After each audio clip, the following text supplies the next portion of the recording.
Lekin do'stlar, mana navbatdagi ishimizda ham Andijon shaharchasida, Xonobod shaharchasida tugatdik. Xudo xolos to'rga to'rt mana joylaring bo'lsa, ko'rib baho berib qo'yasizlar. Ajoyib sizlar uchun qozonchoqlarni bitirib qo'ydik. To'rga to'rt joyga tushgan. Qani, buni ko'rsatamiz. Mana shahar stilida bo'lgan, ikkita o'choq, bitta tandir, рабочий stol mo'ykalari bilan bo'lgan Murod akaning xonadonlarida, Xonobodda. Bu Xonobod suv ombori bilan mashhur, mana endi xudo xolasa o'choqlar bilan ham mashhur bo'ladi.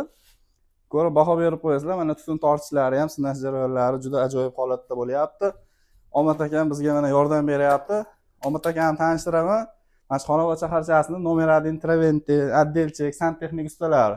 Plus yigit kishiga 40 hunar oz deganday, liboy narsani qilib ketaverar ekan. Mana Omad aka bir ishimiz haqida fikrlaringizni o'zingiz bildirib yuborasiz obunachilarimizga. Yaxshi, assalomu alaykum. Usta akalarimiz shu Qo'qondan kelib chiroyli o'choq tandir qilishib berdi. Ishlari chiroyli ekan. Xudo xolasa ishlariga gap yo'q. Mana sinab, yaqib, tekshirib berishar ekan. Zo'r ishlari, qo'li gul ustalar ekan. Xudo xolasa Xonobodga mana endi birinchi marta qilishi o'choqni.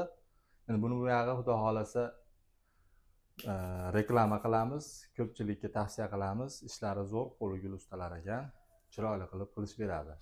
Xudo xolasa hammaga kim yaxshi niyat qilgan bo'lsa, albatta bitirib beramiz. Bizdan ketguncha egasiga yetguncha emas, ishlarimiz sifatli.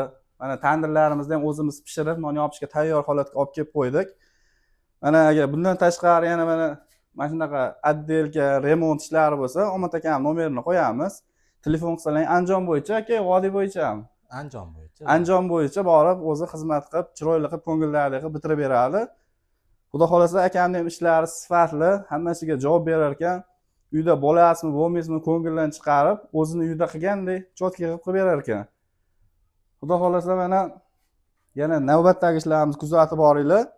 Bu yerda mana mo'ykalarni ham cho'tka qilib bitirib qo'ydik mana. Issiq kunlarda mana qiyin bo'lmadi aka. Yaxshi mana sog' bo'ylar, salomat bo'ylar mana aka. Xudo xolasa yaxshi kunlarda ko'rishik. Biz Andijondan, Xonoboddan xursandmiz. Qo'qon taraflarga o'tsangiz, mehmon qilamiz. Eshigimiz doim ochiq. Sog' bo'ylar, salomat bo'ylar. Sog' bo'linglar. Kuzatishda davom etinglar.